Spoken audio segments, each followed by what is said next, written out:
Hello everyone! I am Alice of KHR Arts and Cloud Orchid Publishing, and today we are going to talk about the very much talked about incident of the new author losing their book deal due to their one-star review. Because we can't say this word. First things first, if y'all have not heard about this, what happened is that there was a brand new shiny author who had gotten their very first book deal for publishing their very first novel. They were very excited, which in every author's career is such an exciting, wonderful, delightful moment, and absolutely celebrate that and be proud. But they chose to do something that is nothing short of horrible. For many reasons, and we're going to go over them, and we're going to go over why all those choices were terrible, and why you as an author should do absolutely none of these things, and what you should do instead. So, what did this new author do? They got their shiny, wonderful new book deal. They knew all the details of the marketing plan, what was going to happen with their book, all of that. And this is a problem that I have seen with writers that really are not fully fledged into the writing industry. Regardless of how many books they've written or how many books they've published, I feel that you are not a fully fledged author in the industry until you learn how to work as a community. My personal opinion, as well as it just seems to be what works best from my experience that I've seen with myself and other authors. And the writers and authors that see other authors as their competition are oftentimes the ones that make these bad types of choices. And so this author decided to take their competition down, as viewed by her eyes, that she thought that this was going to help her book release by putting other authors down. First and foremost, do not do that. Success is not gained by hurting others or encouraging others to fail. There is literally zero reason why that would help you. I know there's probably some puffed up 80s or 90s business person that will tell you that killing your competition is the best way to succeed and blah, blah, blah. But we're not living in the 80s and 90s anymore, y'all, okay? We're living in the 2020s, and community is the best way to grow yourself and to succeed. No person is an island, and we all need help in order to succeed. That much has become apparent, especially now that we're living in the age of social media, algorithm throttle, and just all of the overwhelming just noise in every single industry with all of the encroaching problems like AI and just everything else that just makes it so difficult to literally do anything in today's world. You need community in order to succeed. You need other people to have your back, speak your name behind closed doors that you're not in. You need all of that. And actively being a mean person and trying to make other people fail is not how you foster community and is not how you succeed. So what they did was they went on a bunch of other authors where it was their debut novel. They were first-time authors, and they went around giving one-star reviews on all of them. First of all, do not do that, because even if you create a dummy account on Amazon, people are going to be able to see the history of all the reviews that you've left and see that they're all 1 stars and start to question, why is this account only leaving 1-star reviews on literally everything? Second red flag, this person did not buy any of these books, did not read any of these books, and you can see where it says, verified purchased review. So none of these are verified purchased reviews. They're just mean going through and just giving 1-star reviews for no reason. And the fact that also on Goodreads, from what I understand, the Goodreads community is very active. And if they start to see something suspicious going on, they go at it hard. And that's what they did. They saw this one particular account just going crazy, giving 1-star reviews. And they're like, that doesn't seem right. And they tracked down that the fake account belonged to this new author that was going to debut their novel. And they're like, oh, okay, we see what's happening here. And they reported them to their publisher, and the publisher withdrew the deal, as they should, because actions need to have consequences, y'all. As much as that sucks for that author, They learned a valuable lesson, and this is why, y'all. This is why I talk so much in these videos about how the writing industry is a small world after all, and you can be very easily blackballed if you do dumb things. Don't leave mean one-star reviews on other people's books for no reason like this. Don't be mean and sassy and talk back to publishers and literary agents who reject you. Don't publicly say dumb stuff online about anybody in the industry. Just, for the most part, be kind, be professional, and if you can't be either of those things, don't say anything. Those are the best pieces of advice that I can give you, is just don't do dumb things, don't say dumb things, and don't do dumb things out of anger, because it will 100% come back to bite you, and it can destroy your writing career. And that's what happened to this author. Is there is not a single publisher that is going to pick up their book now that this has happened to them, and it is so public now, because this does happen to other people where publishers will rescind their deals because they find out that the person has done X, Y, and Z, and news gets through fast in the writing industry, and other publishers will be like, oh, we don't want to touch that. But especially because this one has gone so viral, this person is just screwed. And even if they self-publish their novel, I highly doubt it's going to get any traction, because everybody knows who they are, and I can't imagine anybody is going to want to support their books. So they messed up, and they messed up hard.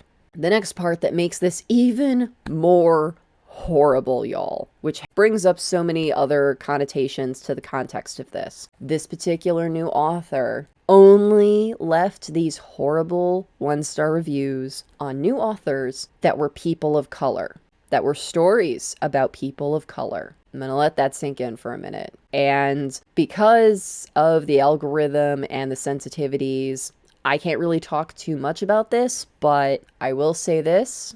I am sure all of the assumptions that we're making right now are probably true, because you don't just do that by accident. And it just brings so much more context to what kind of person this author is, what their motivations are, and probably insight to, if they had not been stopped, how they probably could have escalated from this point.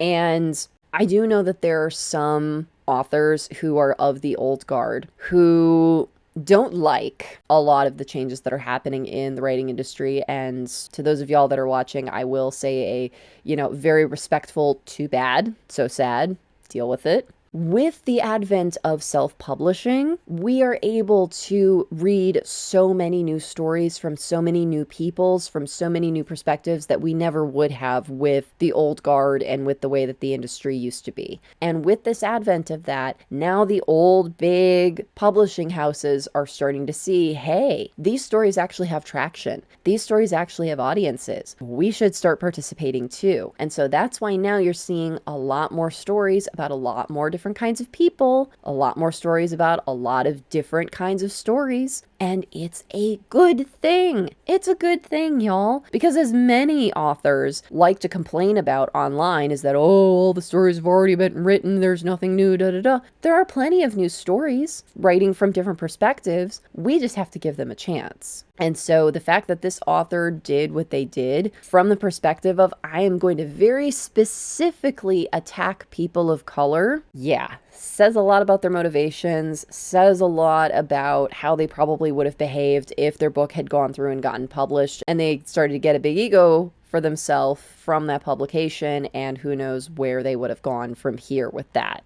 The last part about this is so incredibly delicate and problematic. They claimed that they did all of these bad reviews while inebriated, specifically with alcohol.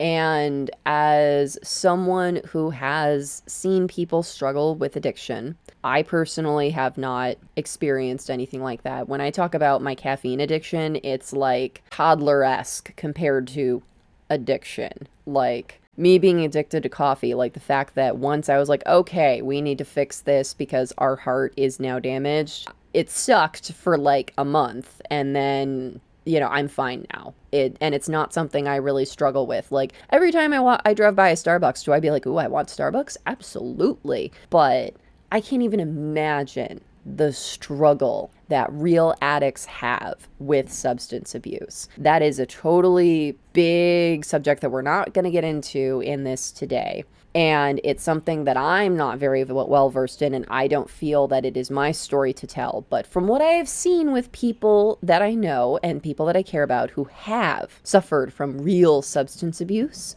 it is a dark, difficult road. It is something they are going to struggle with for the rest of their lives, and it is not something to be taken lightly or talked about in jest. And so the fact that this POS decided to use that as their excuse for their behavior, that, oh, I was inebriated and I can't help it, you very much can. No matter what state you are in, you are still very much responsible for your actions. As we say, circumstances can certainly explain why we did the things that we did, but it does not excuse the behavior. And this very much does not excuse this new author's behavior. There have been plenty of times when I have been rip-roaring drunk and I've been in a very salty mood and I've had very not good motivations. And you know what I did instead of being a horrible person online? I went and read a book. I played a video game. Sometimes I even just went to bed.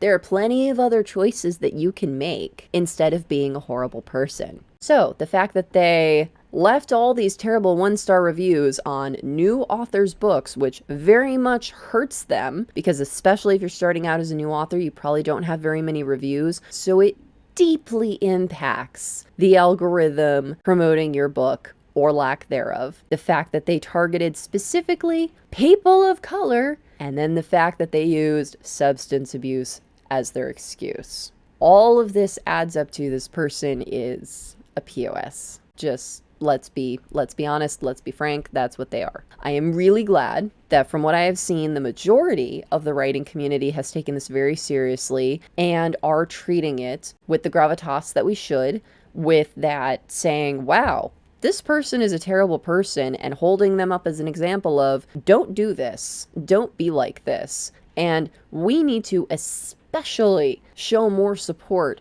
to authors who are people of color, because they have already all of these other stipulations that make it even harder for them to get their stories read and seen and cared about. They don't need people actively making their lives miserable on top of it. So that's where we come to the last part, is what can you do instead? Because I get it, y'all. Cutting through the noise of the industry is so hard, especially today with that we have to not only compete with all of the authors that are the old guard who were traditionally published during the golden age of traditional publishing and had their publicists and had all of the hoopla and had all of the success, and now they're sitting on their laurels doing the whole like do if you just work really hard and blah blah blah, like that whole mentality. You have to compete with all of them, which is a huge part of the noise because they take up a huge amount of the attention and buyers in the industry. That's just how it is. And then you take all of the newer authors in the past 10 years that, whether they're traditionally published or self-published, but are churning along, growing their branding, growing their audience.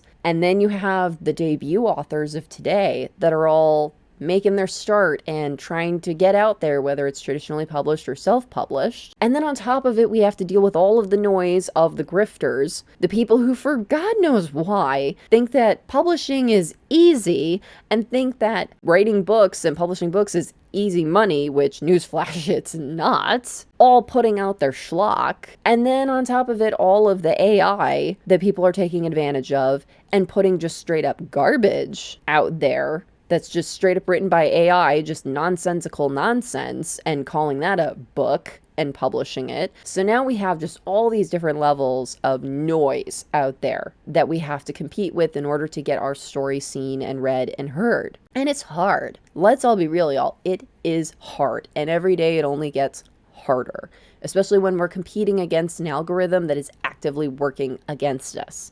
It's hard. So I can understand how some writers and authors can get salty and start seeing other authors as their competition. From a strictly business standpoint, are they your competition?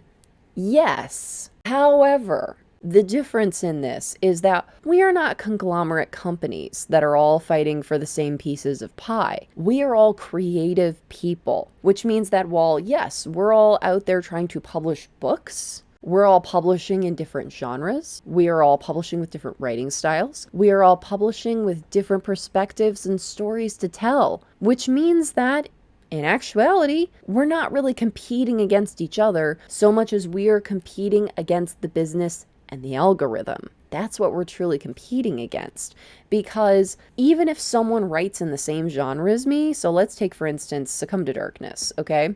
Even if someone else writes a dark fantasy French vampire novel, my novel is still going to be so much different from theirs, just from the basic perspective of that we are two different people with two different upbringings, two different experiences, and two different motivations for why we wrote the book and what we wanted it to be about. It's still going to be two completely different stories. And that's how they're not competition. And so how do you break through the competition of the business and the algorithm? And the best ways to do that is to grow your community. Because as I said at the beginning, the best way to succeed is to have other people around you that want you to succeed, and they're going to help you succeed. And in turn, that means that you have to want those other people to also succeed, and you're also going to have to help them succeed. That's what it means to be a community. It's give and take, not just take. And so that's what I've done for myself, is that I have been working hard to be a part of the community that I am a part of, and supporting other authors and supporting their works and saying their names behind closed doors, and they do the same for me. This is the best way to be able to cut through that competition and get yourself heard, is growing that community and also growing your audience. The more people that you can connect with that want to read your books and enjoy your books, the more people they're going to tell about you and be like, hey, this book is really great, you should read it too. So growing that is the best way to cut through the competition. Because at the end of the day, when readers and other writers start to see your works, and not only that, see all these glowing reviews, not just on Amazon and Goodreads, but also other people saying good things about you, that hits so much harder than the AI garbage that published 400 books, or the schlock that published, 5 get-rich-quick books, or whatever. It's once we start to actually see the value of the writer and the value of their content, that's when the success starts to come. And that's why viewing others as your competition is not healthy and not helpful. I hope y'all liked this video and found it helpful. If you liked it, please be sure to give it a like. And if you're new, subscribe. All right, y'all. Thank you so much for watching. Take care. Bye-bye.